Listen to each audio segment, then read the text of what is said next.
Hey, thank What's you so good, much, man? brother. Thank you so much for joining us for another interview with Hollywood Now, where we one-on-one Hollywood star power, Hollywood influencer insiders, and today is no exception. We're here with independent filmmaker, actor, comedian Brian Hooks. I always allow my guests to introduce themselves before we get started. What's good? What's good? What's good? So you want to introduce yourself, Brian? Yo, I'm Brian Hooks, from, Three Strikes, The Eve Show, The Soul Plane, Yes, sir. all the independent movies that come on late at night that you like to fall asleep to. Yeah. Yeah, let's get into it. Yeah, you are like synonymous with the word independent filmmaker. I think that you're the one who really put the stamp on it ahead of his time. When it seemed like everyone else was going for the studio movies, you was the one that was doing independent films, and you was constant with it. And you seemed like if you had a lot of success with it. And so here we are now. Everybody is going independent, and but you was ahead of the curve. But you, I think you mentioned you played character Nick Delaney on Eve, Laugh to the Bank. He was also on the film Fat Beach, Dead Tone. Yeah, so you have a lot of movies you and so many others that you was in, and so but you have definitely made your mark. And this platform is to really empower the aspiring actor director. And I was going to just do one-on-one star power, but then I thought about the others that make this whole component works, like those that behind the scenes and those that are the managers, the deal makers. And you have played all those roles with your career. You have definitely been in charge. You definitely did your own films. You act, you stand up, you did the whole gambit. And so you are really a testament of what this platform is about. And I'm so glad to have you on. I'm so glad you decided to do it. Thank you so much for being here. And so let's get started. First question I have for you is, where did the passion come from for you to begin in the arts? Well, I was born and raised in Bakersfield, and from there, it really wasn't the option to do any arts. Unless you just, had some crayons and you was drawing on the sidewalk. That was the extent of the arts in Bakersfield, although it's grown now. So it wasn't until I left to come out here to go to CSUN, Cal State Northridge, where I was able to get my feet wet. That said, my parents didn't send me to school to go be no actor. Like, they don't believe in that. And then, like, acting my ass. Math, some science, learn how to fly something or build something. That's So right. I was going to school studying math to teach, but I would keep some theater classes and film classes outside of my normal schedule. Right. And it was there, man. One thing led to another. Ultimately, I got my first role, which ended up being a starring role in Fat Beach, by writer director Doug Ellen, who created Entourage, and things sort of snowballed from there, man. And then it would, went into my independent thing, which was really been my foundation, and that's what has sustained me. So that was my next question. What was your big break? So Fat Beach was your big break.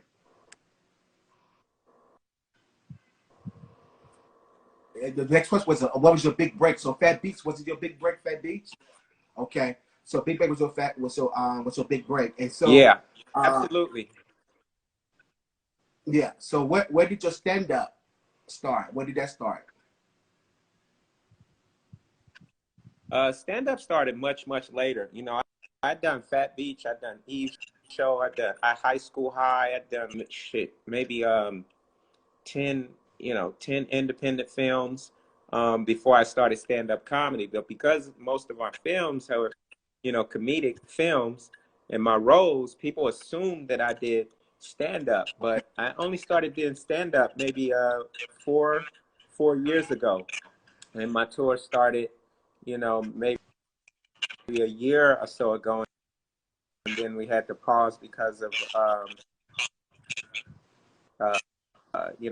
COVID and everything. But stand up came much later. It's in entertainment, because there's no safety net, there's no cut. Let's reset up, try it again. You out there, and if it's not working, then it's gonna be a long night. You understand? So it's yourself with folks who, most times think they're funnier than you. They might be a little tipsy. So it's a challenge to walk into it, just, just to sort of, take the money that was being offered. So I took the time to really sort of study, learn the art, and and figure out the right way to do it. And that's what I did. Launched the reintroduction tour. You know, uh, and it's been going really, really, really well. Okay, so explain your experience with the audition process. Do you like the audition process? Like, what was it like for you?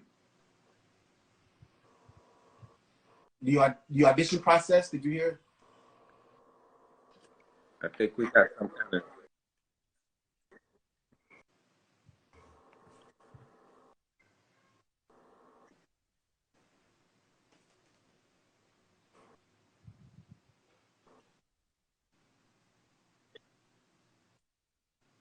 I don't really care for the audition process in the sense that I just never, it's auditioning and then the actual acting is two separate things. And with the audition process, it's like a show. Some people may audition well, but they're not great actors, and other people are great actors, but they don't audition well. And it's just such a, I don't know. I get maybe it's the only way, but I don't feel like it's the best way to really figure out if someone is best for a specific role. Um, so it's part of the business. So you go in there, you do your thing, but I was just there's so many other layers that should be considered in someone is good for the role or not. But that said, the game is game. You go in there and do your thing.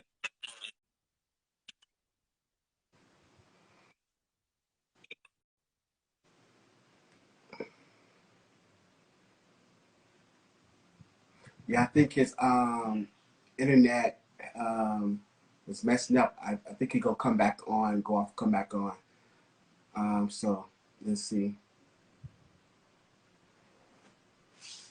Okay,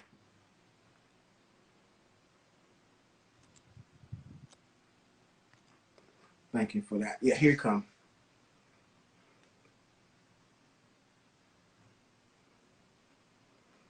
Yeah, it's coming back on. Yeah. We So good now? I think we're he good. was We're having good. some. Much better now. We're good. Yeah, I know. It happens. This is the internet. It happens. So we just keep rolling with the Yeah. flow.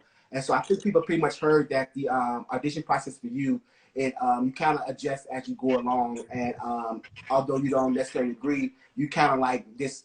How did you maneuver with the audition process? Was you think you was ready for it, or was it something that you enjoyed? Yeah, I think no, I didn't enjoy the audition process in the sense that I just felt like it didn't. I don't feel like it was the best way to capture if someone is great for a specific role. That Got you. said, the game is what it is. You Yes. can't play basketball and be like, well, I mean, it's part of the game. So, I showed up and showed out and did what I do. Yeah. But I just, I was just never crazy about it. Now with the forever paradigm shifting of Hollywood, and I know you will be the ideal person to ask for this. How did you adjust to that? What do you do to adjust with the changing of Hollywood and how they go about booking or everything that it consists of? How do you adjust to the changes?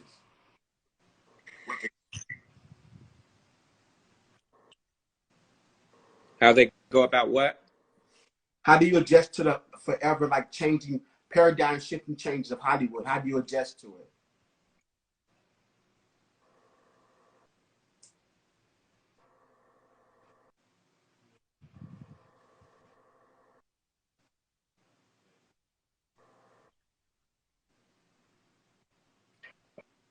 Um, I think, well, you know, it's evolved to one, you got to anticipate the change. You know, a lot of us get set in our ways and we sort of get stubborn, like, you know, and we don't want to evolve with the times. So just like social, most actors in, you know, in my class, my graduating class, I should say, have a presence even on social media, and the idea that now you're competing, you know, in some aspects with folks on social media who have no acting experience, is something that they really didn't want to conform to. However, it is what it is. You know what I mean? Like Yeah. Blockbuster was like, no, Netflix beat it. You know what I mean? We you know, we have DVDs and such, and this is the way it is. And then so next year they were no longer. So refusing with the times is absolutely ridiculous. You have to adjust. So Yeah. as Hollywood change with it. Now, I would say the unique thing about my situation is filmmaker, and I'm from start to finish. So I can do what I want, when I want, how I want. You know, so that's a unique position, and that's something, a gift that was given to me a long time ago that, you know, I didn't even know it would be so important, you know what I mean? Because again, when I was first started off making independent films, it wasn't cool. But now Yeah. it's super cool. And I've had Yeah. the, you know, experience of doing it over a decade, and I do it better than. Yeah, absolutely. So, I Yeah. always talk about the Hollywood experience in a nutshell. Like when you first came to Hollywood, how is the camaraderie? Was you embraced? Was you met with a competitive? And I know all that stuff might exist, but for the most part, did another fellow already established comedian or actor embrace you that really like made the difference for you in Hollywood? You know, when I first came out, I was, you know, I was green, and you know, I'm a humble guy, so I don't move around with an ego. I don't expect people to treat me a certain way. I don't expect anyone to know me.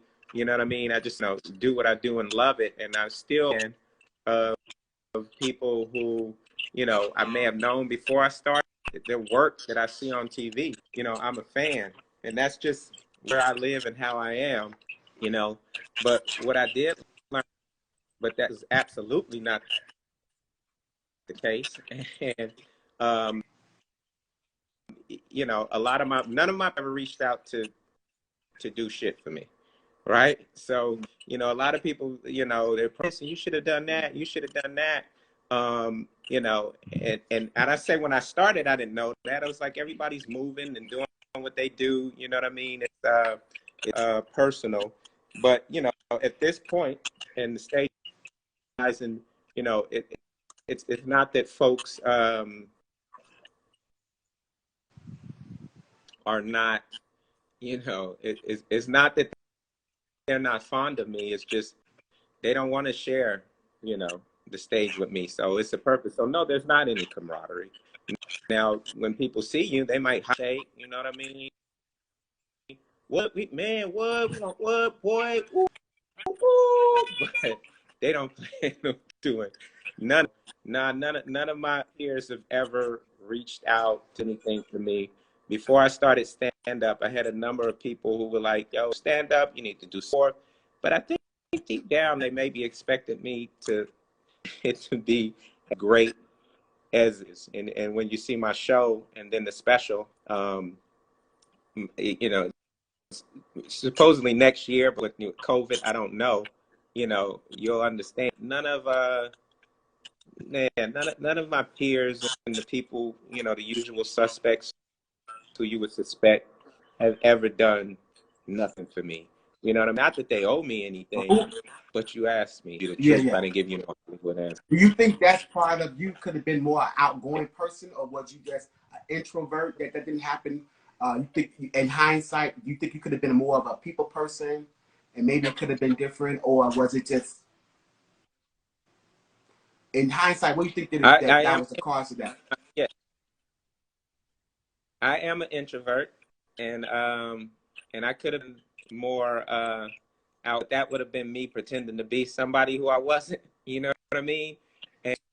And I think that's that tricky ground where you begin to pretend to be someone you're not. You know what I mean? You pretend to like, you know, if you don't drink, you pretend to like to drink a little bit.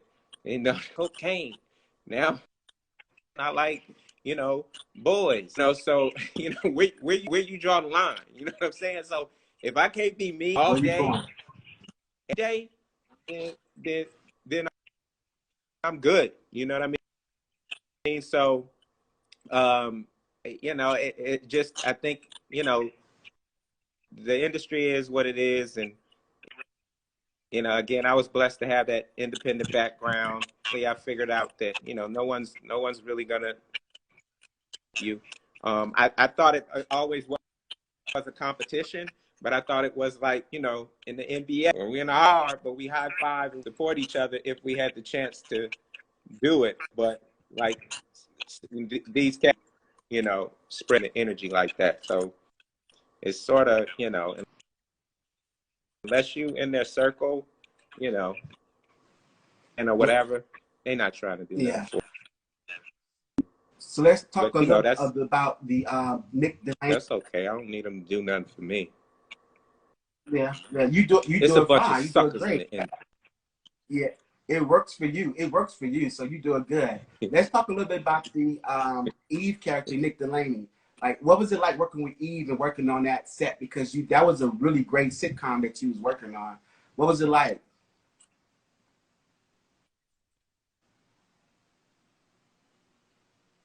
Yeah, that was amazing. That was unique in the sense that we all really got along. And a lot of that, you together for years. So just like brother and sister, he getting on my nerves.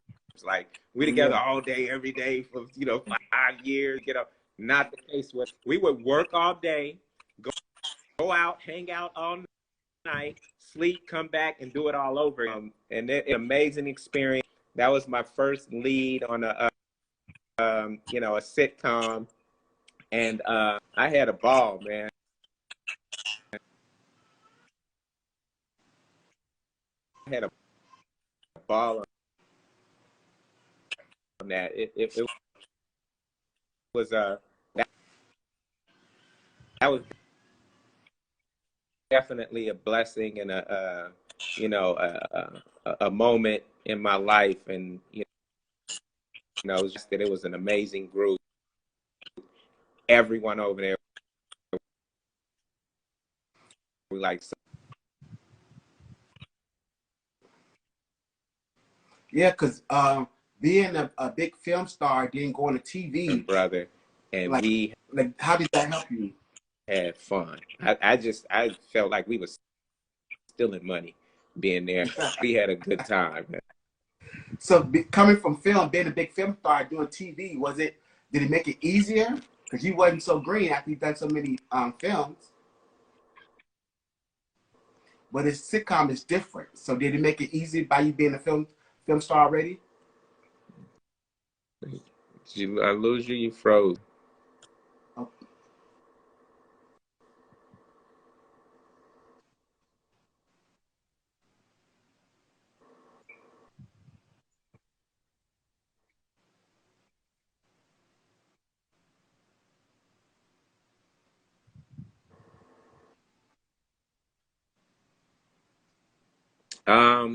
Yeah.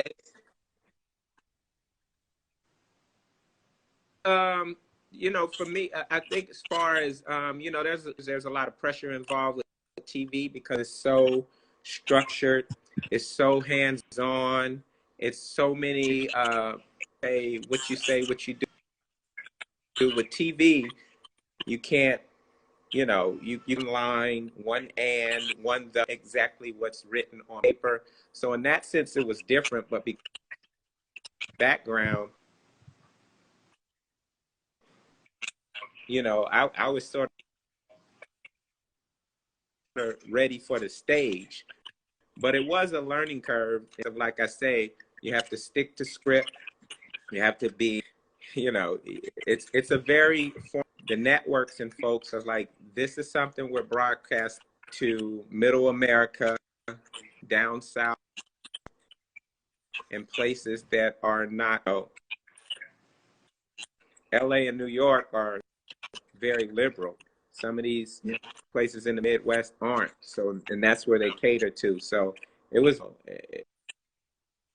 it was very restricted, you know, how we can move. So that was a huge learning curve. I remember Stan Lathan on the pilot, you know, be funny. And so I was so, the adrenaline was so pumped up when we did this scene that, you know, I delivered what I thought was funny. And Stan, and in between, like, you know, the network and everybody comes to give you in between scenes. And Stan Lathan, who's, you know, it's Annihilation Lathan's father, and No, he's he's, huge. you No, know, he's huge. he's done Yeah. billions and executive produced billions of shows and things. He Yeah. came over to me. Yeah. He said, "Hey," he said, "What was that?" And I'm just like, "What?" Everybody laughed. He said, "Don't ever do that nigga shit no more." And I was like, Oh. this nigga shit. So I'm gonna do next on this tape. Right. But I took that on it down. But he straight Yeah. said that. Like, a lot of people don't think Stan would use the word nigga, but he did. He told me, Yeah. don't ever do that nigga shit in front of these white folks. Yeah, Yeah, so that's it was crazy. Crazy.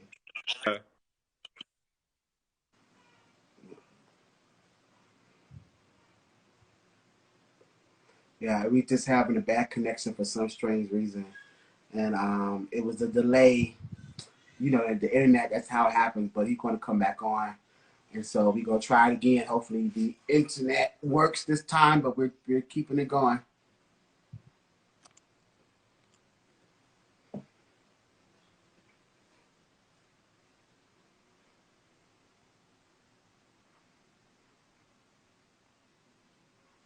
Yeah. No, they come in now. I'm back. Yeah. Okay. Yeah. We heard you. We heard it was about the It stand keeps late. We dropping heard you. me It was out. a delay. Like I froze, you Having froze, some and Teddy Rock. late, but we heard you. But what's some like the best advice that someone like a Stan Layton or someone of prominence gave you in the industry? What's the best advice you received from someone of prominence?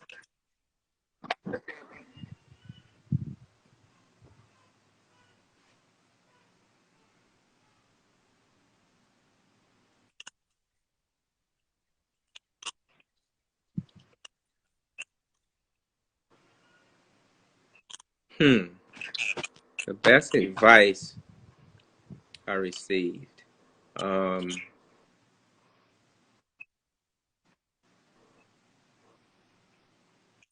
hmm. I think, you know, I went. Oh wow! What's ironic? I had the. I was blessed to be. It was one of Jermaine's kids' birthday. I hung out on the ranch. It was like 8 of the kids and myself. Long story short, Michael comes out and he just starts talking. He just starts talking to me, and what he said that always stuck with me was, sacrifice your morals for work. Meaning, never, and it's what we touched on before, but never to be or sacrifice who you are. And that whole moment him was like supernatural. But I always remembered that, always stuck in my head, you know. Say if anybody, you know, celebrity or celebrity-ish that has given me advice, you know, maybe there's some cooler things that I'm not thinking of that was said. That always pops in my head, No, what you I said. think that's one of the nuggets that I always focus on, because, you know, we're losing a lot of great Hollywood, like old Hollywood, the ones when you watched growing up that made Hollywood seem like this magical place. We're losing a lot of those who embodied that. And so reason why I asked that, because when you tell that story, it's like this transition that happens, you know, like they really, it was an impartation, because you take that with you forever. And them people probably got a nugget from someone before them when they came in. And so that's why it's so important that the camaraderie that we get, that we embrace, and it really helps us. It helps us to be who we are. It helps shapes us. So that's really important. That's why I focus on the Hollywood experience as a whole, because to navigate in this industry, it's not easy. And so if we can get some information, some empowering, so anything that can help move it along further, that's really, it Right. makes a difference, you know? It makes a difference. So please let them know what you're working on now, and what you got coming up, what's going on.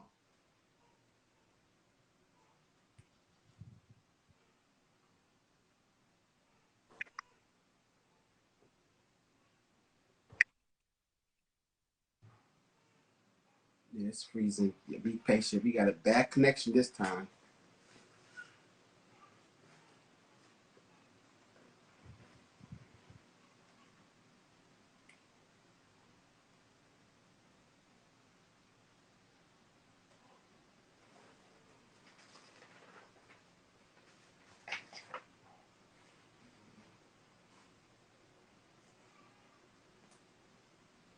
Yeah, he's gonna come on. We gonna have him come back on, and he's going to close it up, because this is internet acting up. But we're gonna push through, and thank you guys so much for tuning in and staying with us. But it happens sometime, you know, and nothing we could do about it. We just gotta keep rolling with the punches. He come back on.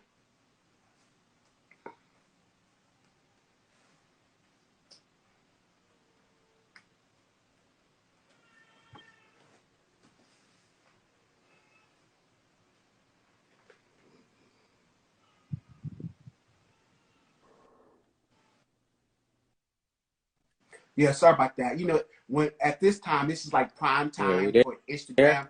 A lot of people are on now. Can you hear me? Yeah.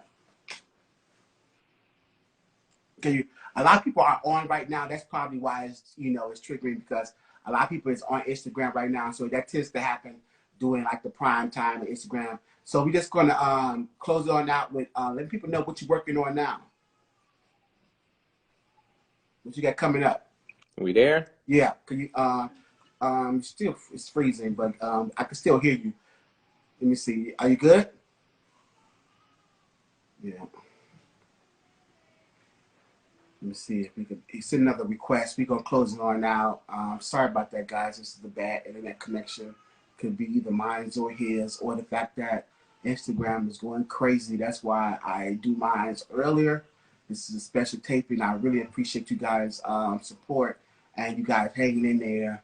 We're gonna get the last final words, and closing on now. Let me see if you're gonna request again. But we watching Hollywood Now, where we interview one-on-one star power, Hollywood stars, influencers, and insiders. And today we had film director, producer, actor, stand-up comedian Brian Hooks, and just letting us know about navigating through Hollywood, and what it takes. You know, it's a forever paradigm shift of the challenges that we all go through, regardless of what area of Hollywood you work in. It is very difficult, whether you're agent, manager, actor, producer, and director. It's very challenging. So we're going to close it on out with his final comments, and hopefully we get a better tread this time and closing on now. But yeah, sorry about that. It's just that Instagram is prime right now. Everybody's on it. So we're gonna close it out with what are you working on now, Brian? What do you got coming up? I just you know, got my Left to Bang Entertainment, where you know where I'm reaching out and pulling these youth into what I'm doing with films. And the first film that I've done, really, with 3 weeks in, is called Adam and Eve, and it's a love story. It's similar in tone to Jason's Lyric, if you remember that, but it's a good old-fashioned love story starring myself, wrote, produced, directed by myself, with a bunch of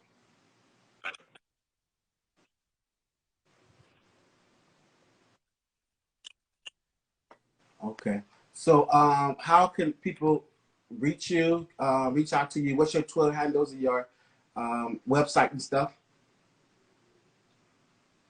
The Brian Hooks on Instagram and Facebook, and Hooks on Twitter. And if you hit me, I hit you back. Anybody interested in film entertainment like that, I'll always share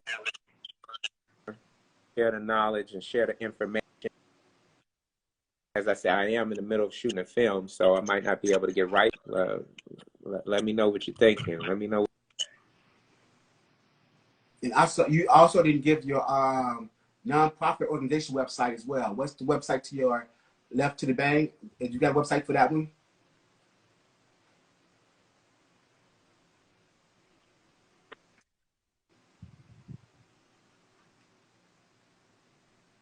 Left of Bang Entertainment. Yes, you can go there and you know, see exactly what what we're about and what we're doing and what the mission is and all the cool things, the up and coming.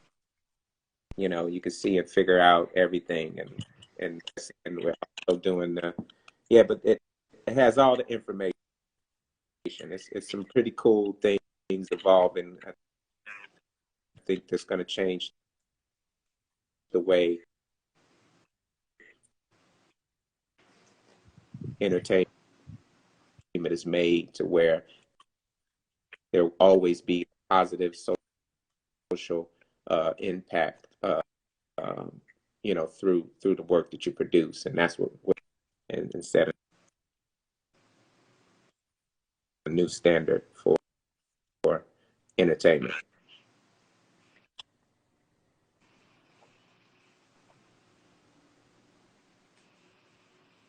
Yeah. So we want to thank you. We want to thank you so much for doing this for me, man. It's been a long time coming. I thank you so much for sharing with us your Hollywood experience, for the wonderful contribution that you made, the wonderful, great things you continue to do. You're such an inspiration to. But this Instagram tripping, man. I think somebody must be in the verses right now. Big Daddy I know, right? Kane and So but when LL Cool J. I don't know, but we supposed to be going live in a couple of weeks. Beyonce So doing when we go live, verses. Definitely gonna bring you back when we go live when it's not acting up. But somebody, man. I really appreciate you doing the platform, man, and thank you so much for all your contribution, what you're doing, brother. Beyonce and Rihanna doing everything that you've done. You just all around right now. Inspiration, director, producer, writer.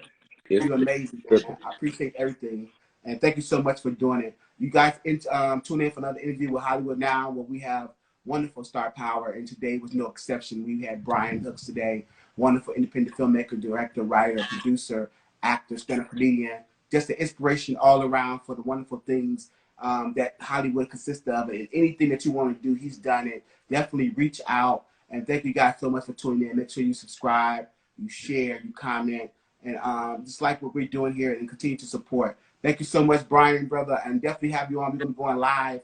We're going to be streaming in a couple of weeks, so definitely have the feed is better when you stream. So we're going to be streaming in a couple of weeks. Definitely have you back on.